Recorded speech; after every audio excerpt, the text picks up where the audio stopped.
કથામાં સુખદેવજી કથાનું નિરૂપણ કરતા કહે કે નારદજીએ આ વાત સાંભળી, જે સતત કીર્તન કરતા રહે છે, ભગવાનનું નામ સ્મરણ કરતા રહે છે, એ નારદજીએ આ કથા માટે સાંભળ્યું અને નારદજીને કહ્યું કે આ કથા એટલી ઉત્તમ છે તો આ ક્યાં પ્રાપ્ત થાય છે? ન સ્વર્ગે, ન સત્યે, ન કૈલાસે, ન વૈકુંઠે.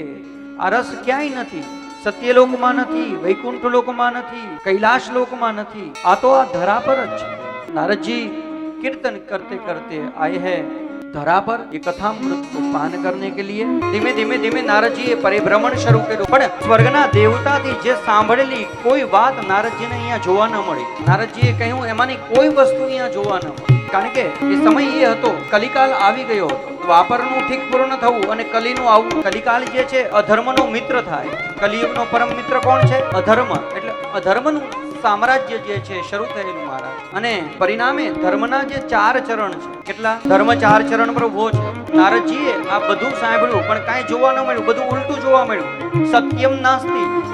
નારદજીએ જોયું કે માણસ 2 રૂપિયા માટે ખોટું બોલતો થયો. સત્યમ નાસ્તિ. સત્ય જેવું ક્યાંય રહ્યું નથી. તપઃ શોચમ. તપ પણ ક્યાંય દેખાતું. દયા ગઈ મહારાજ.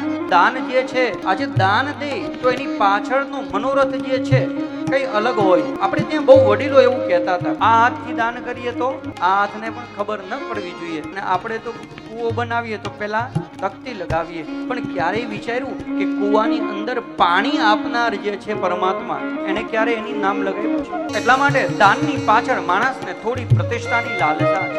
દયાની જગ્યાએ ક્રૂરતા આવી છે. મારા બધા કુવચન બોલનારો કથા કહે છે કે મેં અનેક તીર્થોમાં પરિભ્રમણ કર્યું, પણ સાધુનું જીવન પણ જો અહીંયા કોઈની માટે, અહીંયા એક આપણે ત્યાં 4 આશ્રમ છે, ગૃહસ્થી, વાનપ્રસ્થ, સંન્યાસ.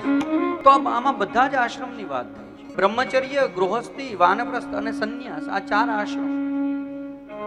એમાં એવું થયું છે સાધુ જે છે મહારાજ, કલિકાલ એટલો વ્યાપ્યો છે. ભાગવતજીના શ્લોકમાં સ્પષ્ટ લખ્યું છે કે જે ઘર લઈને બેઠો છે, જે સંસાર લઈને બેઠો છે, એને ફીસ ભરવાના પૈસા નથી.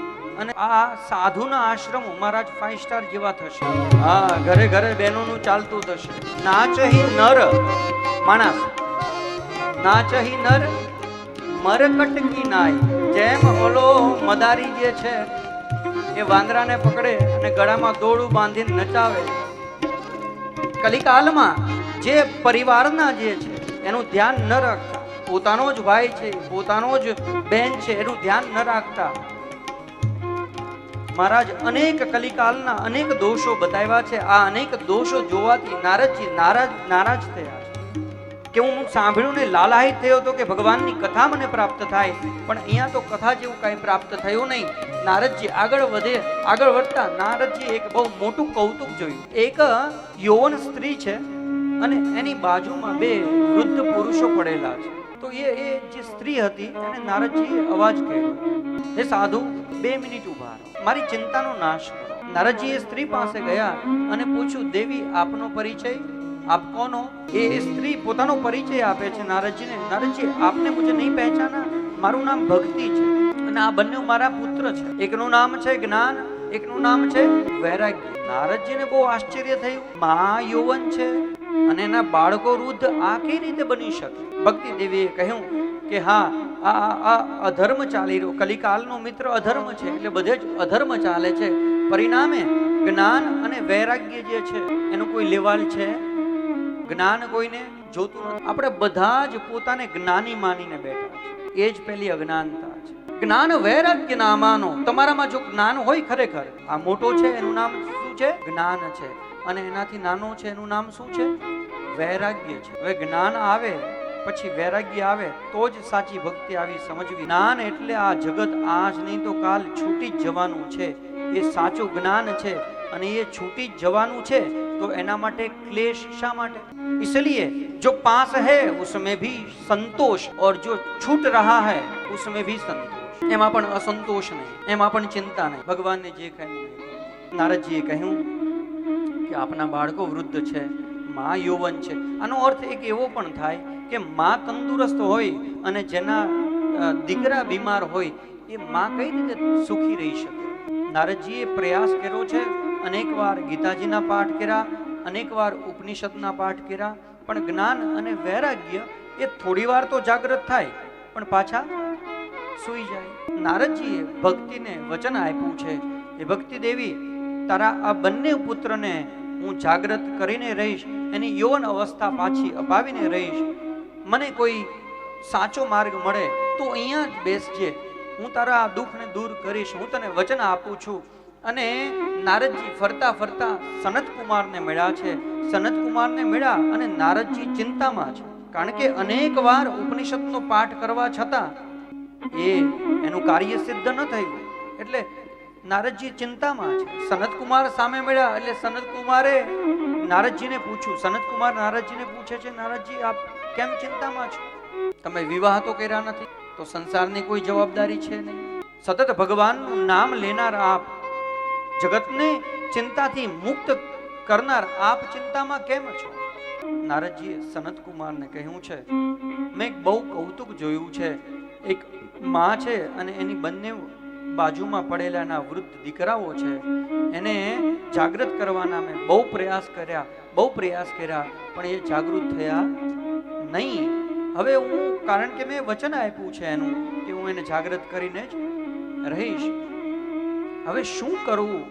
क्या करने से उनकी यौवन अवस्था में ज्ञान और वैराग्य की वापिस दिलाओ, यही चिंता में मैं चला जा रहा हूं.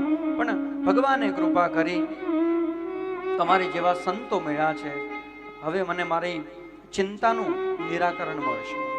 એ સનત કુમારો, આપ જ કહો ને કે ભક્તિ દેવીના બંને જે પુત્ર છે એને ફરીથી યૌવન કરવા માટે શું કરવું જોઈએ?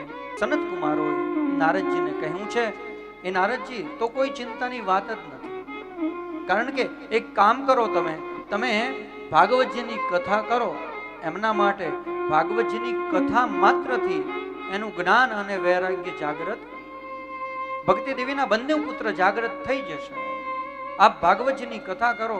ત્યારે નારદજી કહે છે કે બાપજી, અગર ભાગવતજીની કથા કરવાનું કહો છો તો કામ નહીં બને.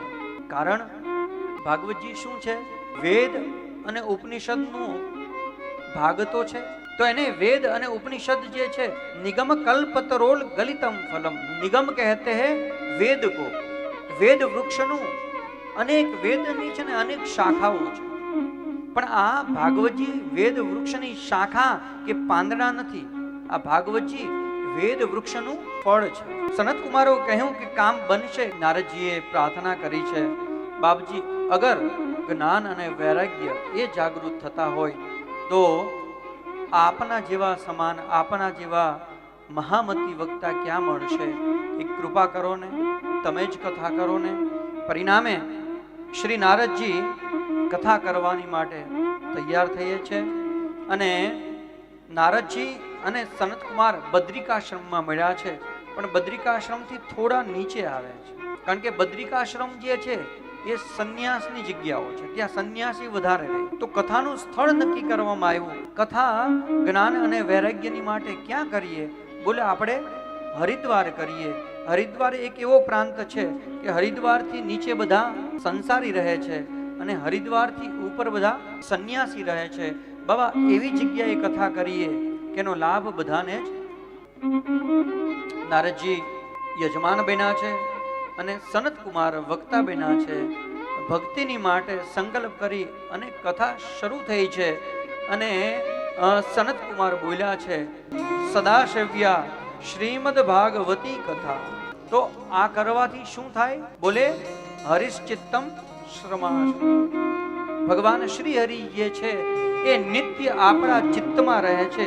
ભગવાન શ્રી હરિ નિત્ય આપણી બુદ્ધિમાં રહે છે.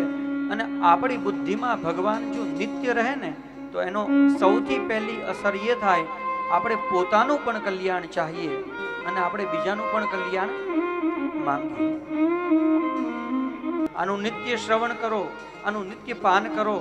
સનત કુમાર કથા કરવા માટે બેઠા છે. ભક્તિને આસન આપવામાં આવ્યું, જ્ઞાન વૈરાગ્યને આસન આપવામાં આવ્યું ને ભક્તિના પુત્ર હતા. જ્ઞાન અને વૈરાગ્ય એટલે જાગૃત થયા.